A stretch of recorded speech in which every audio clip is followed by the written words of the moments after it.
Bon accueil, hein, ça on le voit, hein, c'est vrai que... Même une discussion, là il y a une discussion qu'on n'a pas pu filmer évidemment, pour des raisons logiques. Qu'est-ce qu'il vous a dit, disons, quelle est son inquiétude à ce monsieur? Son inquiétude, évidemment, c'est la sécurité, c'est la fiscalité et c'est aussi, comme beaucoup de Niçois d'ailleurs, la crainte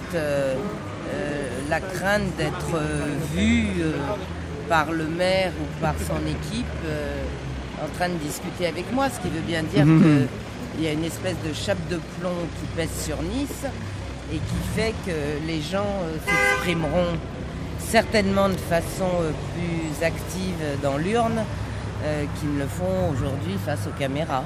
Tout à fait, mais ce qui est un petit peu logique. À propos de discussion avec Estrosi, ce soir il y avait une réunion, vous n'y participerez pas?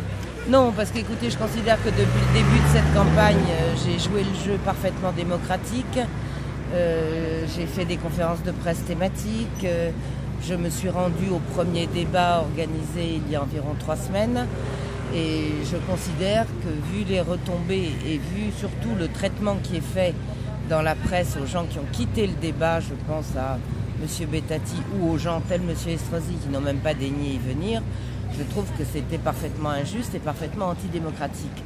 Donc moi je recherche le débat désespérément avec Estrosi notamment, avec tout le monde, oui, mais à condition que ce soit un véritable débat démocratique.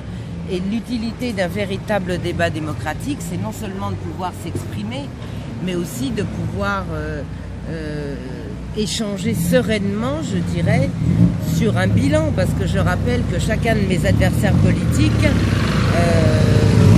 dans ses différents partis politiques, a un bilan. Voilà. Tout à fait.